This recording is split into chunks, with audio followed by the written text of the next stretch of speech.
finally we decided to go to Dubai.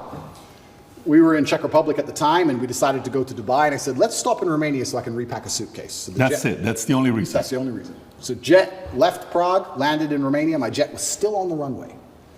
Came here overnight to pack a suitcase, spent the night, spoke to Greta with the pizza box, and it's 5 a.m. they got me before I flew back to Dubai. So that was my The infamous Greta pizza box situation. Greta pizza box. How much you think there's anything linked to Greta? Is there anything, because the timing of it?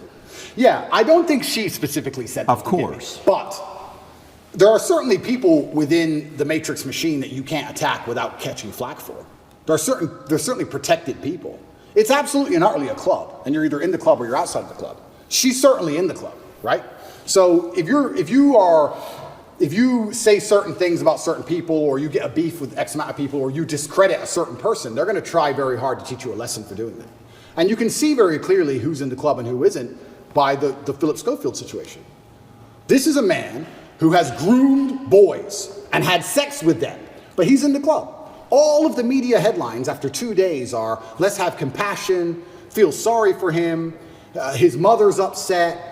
They've attacked me for 14 months, day after day after day, and they relentlessly attack me. Nobody talks about my mental health. Nobody gives a shit how I feel. I didn't do any of the things he did. He's actually done things. I haven't done anything. But when you're in the club, you're protected by the media. When you're not in the club, you're attacked by the media. And that's how it simply works. You're either on our side or you're not. But to join their side, you have to sell your soul. Your sanity has a price. Your sanity is for sale. You have to sell it. You have to come along with your sanity, take out your mind and say, here you go. Take my sanity. I'll take 35 million. Yes, that is a woman. Yes, protect me. It's insane. And the reason these people join these clubs is because they know they're doing bad things and they feel that they need protection. The reason I stand up and argue against all this shit is because I know I don't have skeletons in my closet. You think I'd be on the internet talking like I talk and fighting the Matrix if I had skeletons in my closet, if I was actually a bad person? I've been investigated as deeply as a person can be investigated by multiple federal agencies for 14 months. I was locked in a jail cell and 2,000 people I know was called. My barber, my old housekeeper from when I lived in England 9 years ago, my gardener I used to have in another country I lived in. Everybody was called. And people were offered bribes effectively. The media are calling girls saying, if you have a bad story to tell about Andrew, we can pay you $30,000 if you have a bad story. That's a bribe. That's a bribe. And they still couldn't find anyone. Still, I've been investigated to a deeper level than 99.9% of people you'll cross on the street. And they're saying I'm guilty and I'm a bad person? You go get 20 men off the street and put them through what I've been through. You'll find more crimes than you've ever found with me.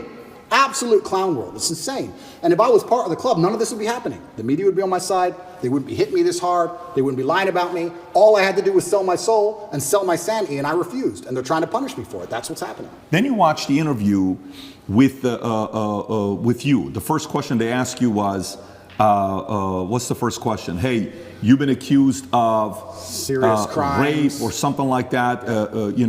Right off the bat, they asked that question of you.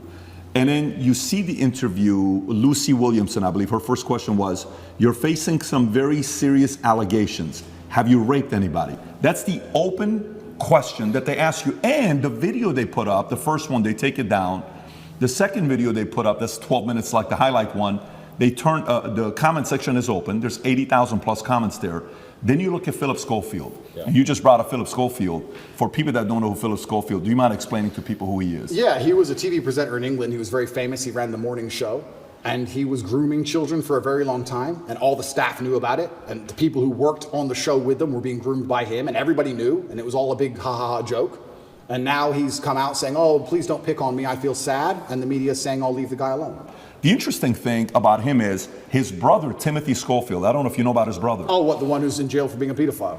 Was convicted of 11 sexual offenses involving a child between October 2016 and 2019, including 2 sexual activity with a child. Here's how the interview started. First question, the guy asked him, he says, you've had quite a week.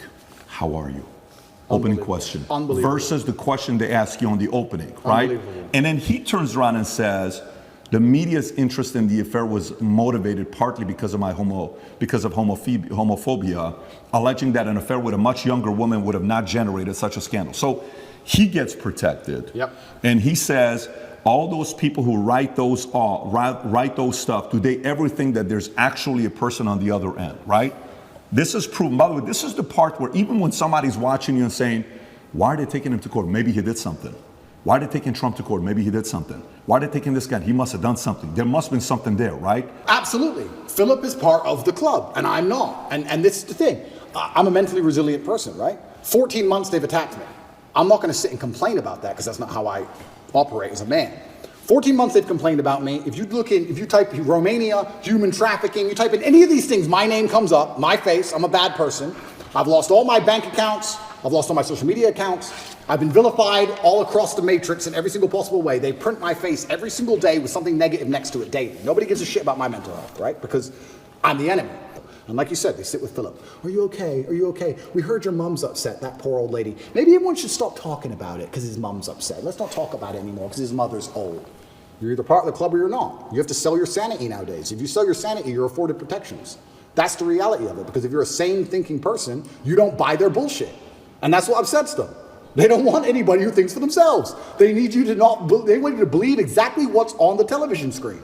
Believe in COVID. It's COVID now. It's COVID now. Oh, Putin's invaded Ukraine. Putin's cured COVID now. Now it's Ukraine. It's insane. Till the next thing comes. It's absolutely asinine.